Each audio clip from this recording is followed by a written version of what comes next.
काया के रोग से मुक्त। एक बात और आपसे कहेंगे, उतारिएगा।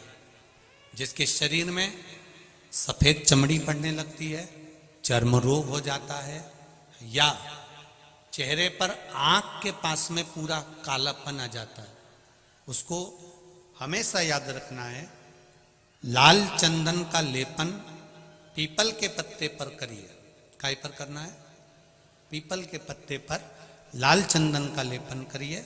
लेपन कर कर सोमवार की अष्टमी के दिन उसको लेपन कर कर वापिस निकाल कर शंकर भगवान पर उसका धीरे धीरे त्रिपुंड बनाकर लेपन करना प्रारंभ करिए।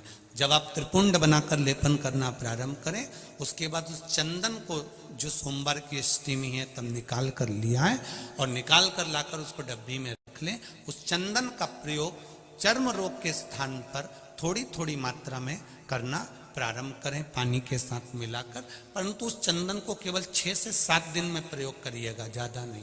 धीरे धीरे चमड़ी, परंतु उसको सोमवार की अष्टमी के दिन सिद्ध कर कर बनाना है। उसको सोमवार की अष्टमी के दिन चढ़ाना है श्री शिवाय नमस्तुभ्यम, या ओम नमः शिवाय, या पंचाक्षर मंत्र, या महामृत्युंजय मंत्र, जो आपको आता हो, शिव जी का जो नाम आपको याद हो उसको बोलकर चढ़ा दो।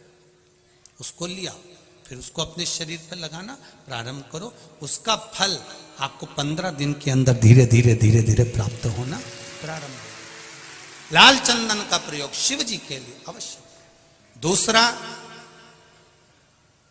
जब विषम परिस्थिति आ जाए, ऐसा लग रहा है कि आपने पशुपति व्रत कर लिया, सोमवार की अष्टमी का प्रयोग कर लिया, मैंने शंकर जी की आराधना कर ली, तो भी विषम परिस्थिति चल रही है, अभी तक कोई सुधार आने को तैयार नहीं है, तब शंकर जी के मंदिर में जब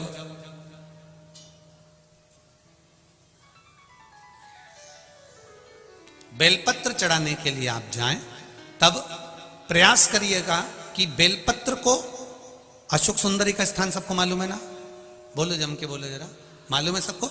अशोक सुंदरी वाली जगह पर बेलपत्री को, डंडी वाली जो जगह है जहां से पानी बहकर जाता है, उधर रखना। उसी बेलपत्री को वापिस उठाना है। शिव जी के शिवलिंग पर जब बेलपत्री रखो तो डंडी का भाग, आप यहां बैठे हो तो डंडी का भाग पीछे की ओर होना चाहिए। शिवलिंग जैसे ये है तो डंडी का भाग पीछे की ओर, उसको रखकर 7 लोटा जल भगवान शंकर पर समर्पित कर दीजिए, अपने भाव को रखते हो। अगर विषम परिस्थिति चल रही है, आपने पशुपति व्रत कर लिया, सोमवार की अष्टमी का कर लिया, उसके बाद भी कार्य नहीं हो रहा, अटक रहा है, किसी कारणवश कोई फाइल मोटी है, थोड़ा समय लग रहा है, तो 7 लोटा जल का प्रयोग करें।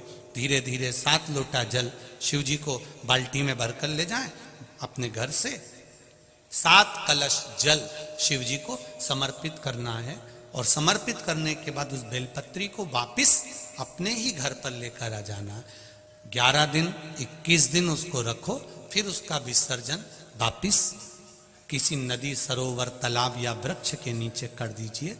बाबा हाथ पकड़कर बाहर निकाल ही देगा। परिस्थिति अगर बहुत विचित्र, विषमता, बहुत विषम परिस्थिति में उस जगह पर इसका प्रयोग कर सकते।